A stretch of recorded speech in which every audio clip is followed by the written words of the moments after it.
Next is caucus update from Commissioner Polstead to inform us of the progress of the ad hoc regarding our spring caucuses. This is a process for our newer commissioners. You will hopefully be involved in this. It is how we elect our commissioners. And Commissioner Polstead is creating the constitution, I guess, or the operating system for how we do that going forward.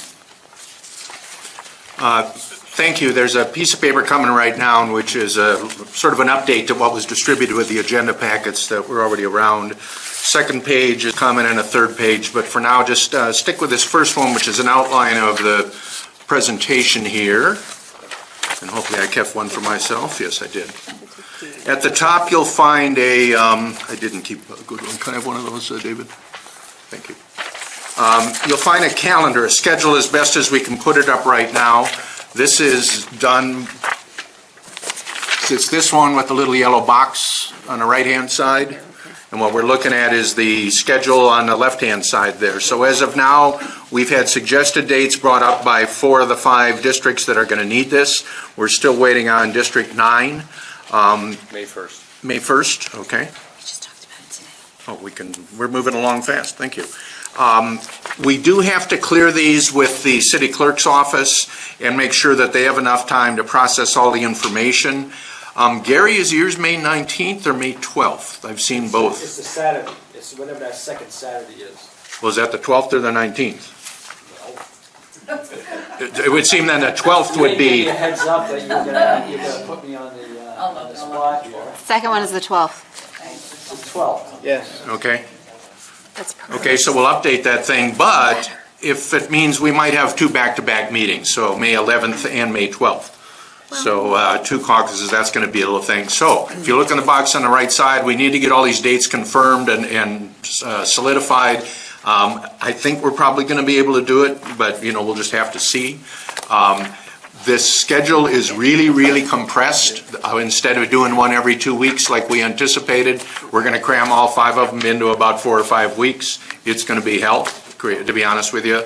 And basically, we're going to need every single person here to help. And it's going to be more than just your thing. So D8 is going to run the D7 caucuses. You're going to have to help with other people too. This is critical for us to pull this off and pull this off well. If we don't do it, we're going to lose the caucuses. So we're going to need a lot of help. We're going to make sure that everybody's in there. So that's the current status on the schedule. We'll try to get that locked down by next month. Next section, Section 2, straw votes. There's been a number of issues that have come up in our ad hoc meeting and just sort of general planning on this, and I would like to do is go around very, very quickly, and we're only going to do a yes vote unless somebody feels strongly about doing something like that. So let's start with the first one. In the past, what we've always done is each neighborhood group, as officially defined by the city, can send up to 3 people who get to cast votes in this caucus. The caucus, for those who aren't familiar with it, is almost like an election. Put a bunch of people in the room. You 4 guys are going to run for a candidate. We talk, everybody speaks, then we all get to vote. So that's really what the whole thing does.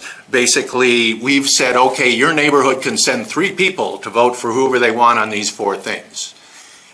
I'm questioning whether that's a good thing. First of all, it's harder to do, but does it favor larger neighborhood associations that have a lot of people? If I'm a little neighborhood, then I'm the only active one there, does my voice diminished? Okay, so should we change from 3 to 1?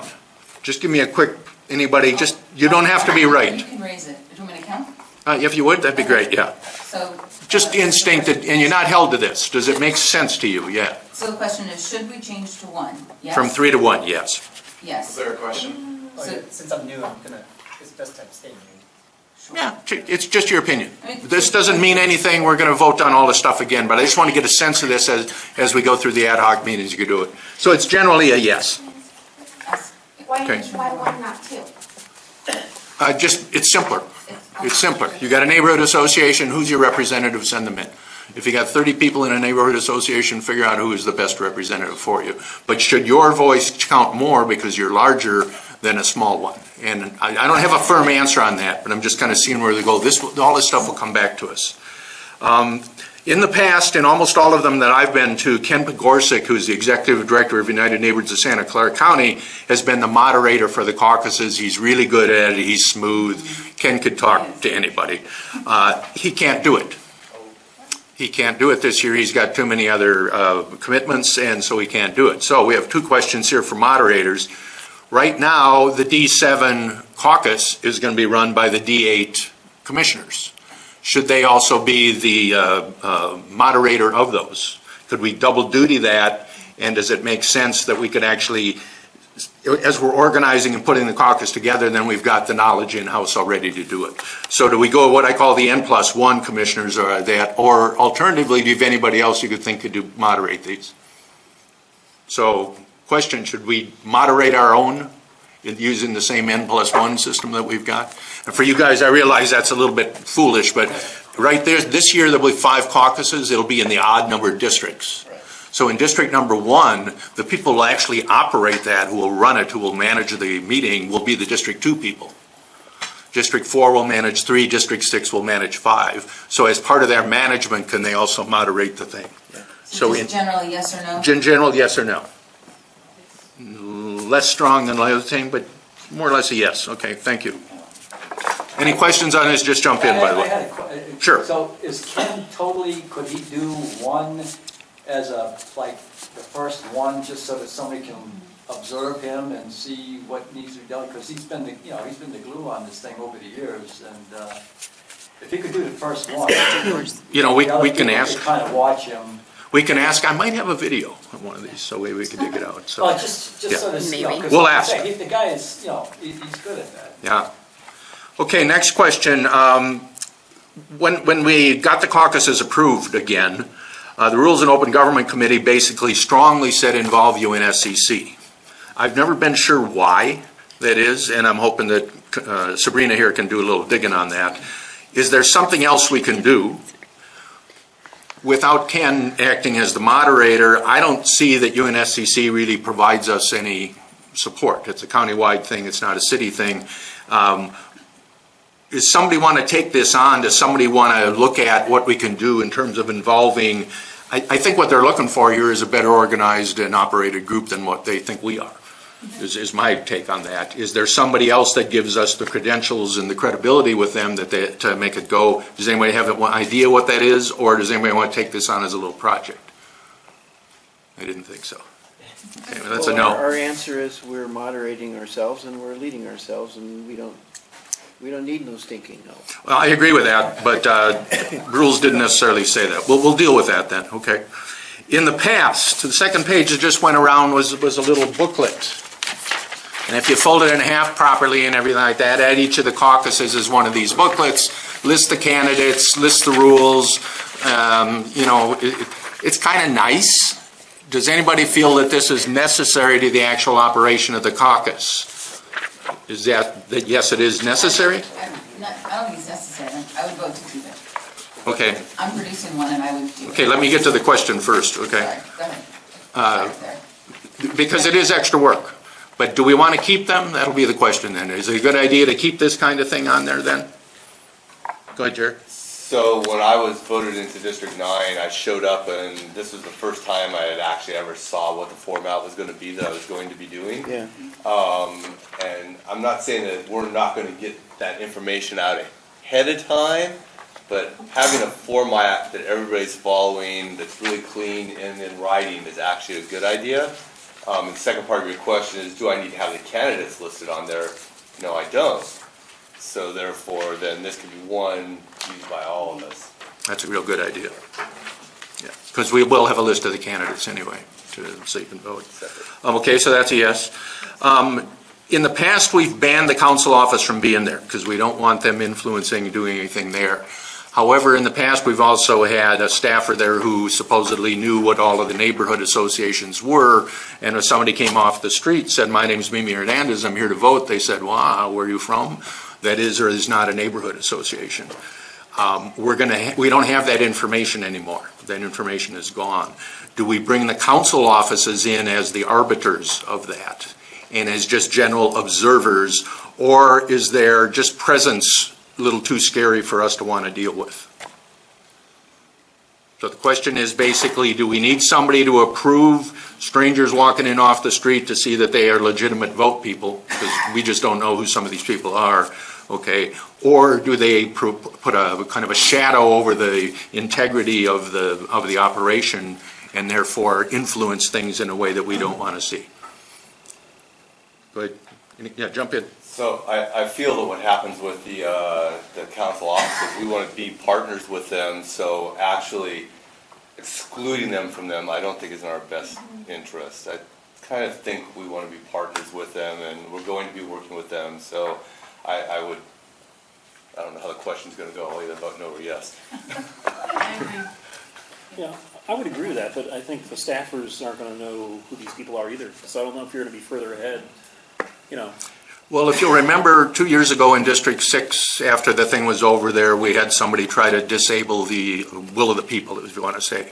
And for you new guys, the way this works is actually people come in and we hold the caucus and we, quote, elect these representatives, but they're not officially appointed. Only the city council can actually appoint them.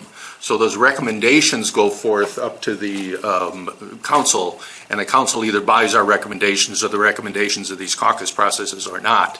Now, the chances of them saying no, I used to think were zero, but we had that happen 2 years ago for whatever reason was there. Does having the council office there at the caucus put again a wet blanket on things and control under that? And I'm not looking for a yes. I mean, I'm looking for a yes/no answer. I'm not trying to predict which way that would go. You know, that happened again actually for District 7. The council member vetoed the person who was supposed to be the representative this term. Really? Yes. Okay. That is actually not correct. The council member asked to have the process continue because there was only one applicant for the seat. So they're still open. It's open until January 15th, and so is District 8. So everyone else was approved except for the District 7. So I don't see how that's not true. Yeah, that's the kind of influence that we're looking to not have any question about, whether it's true or not, right?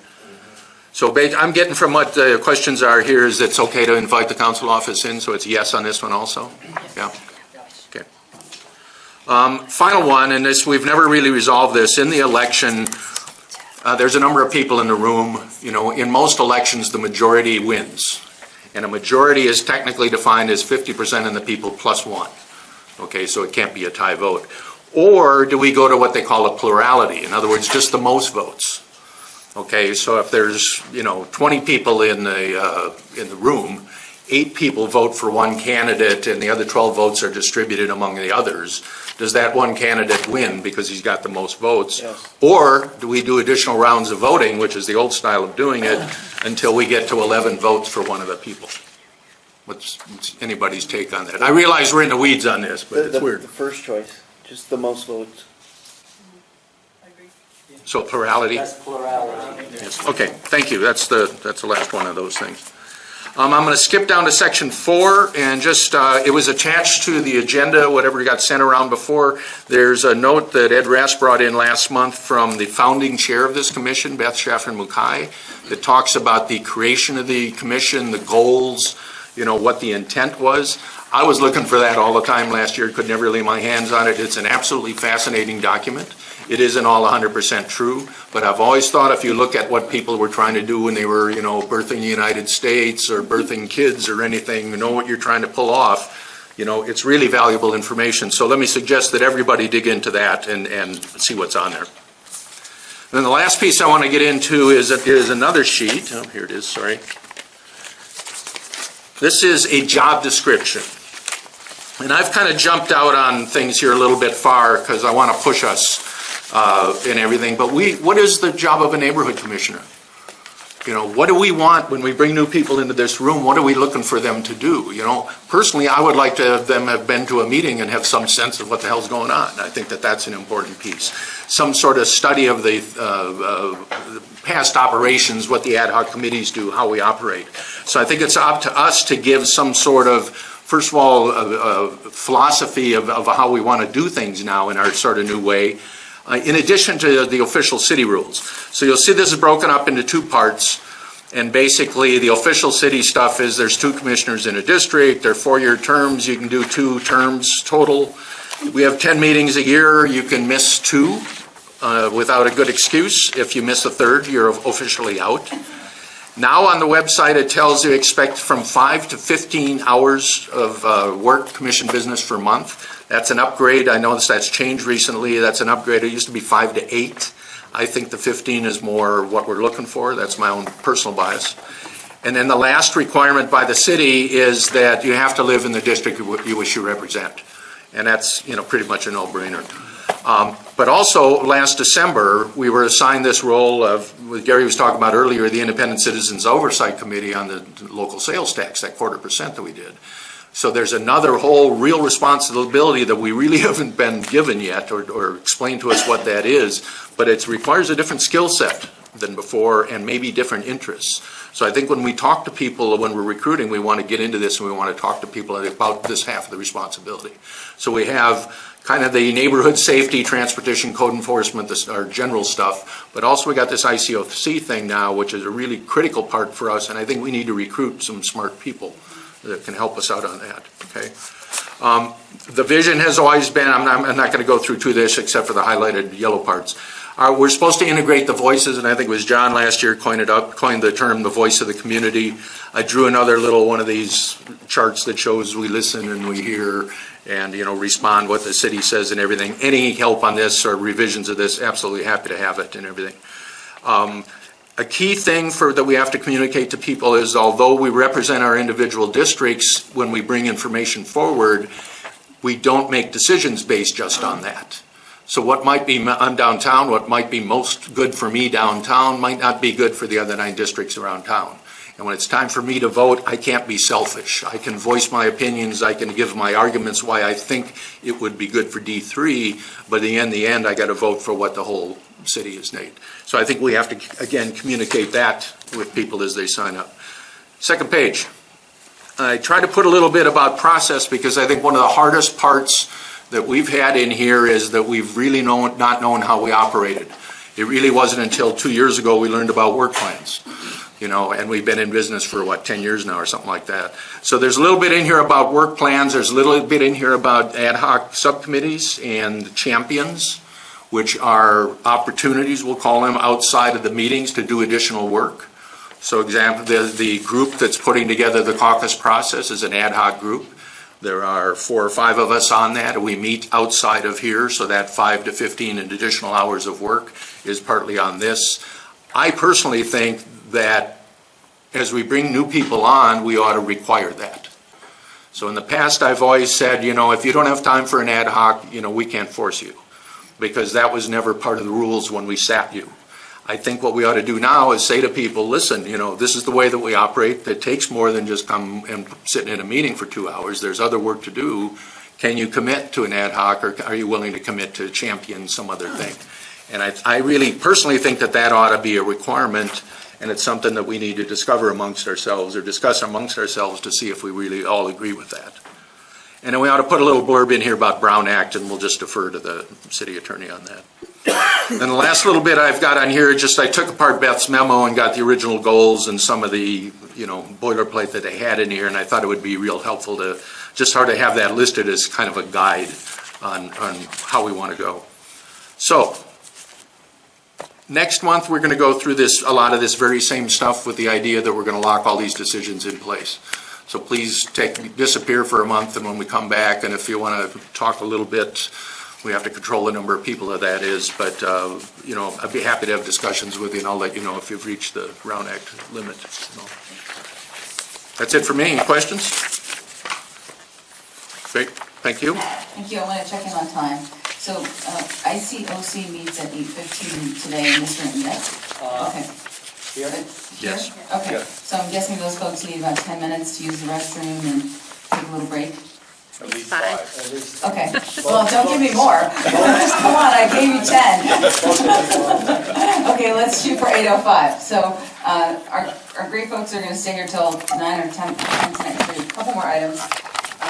We'll move through these.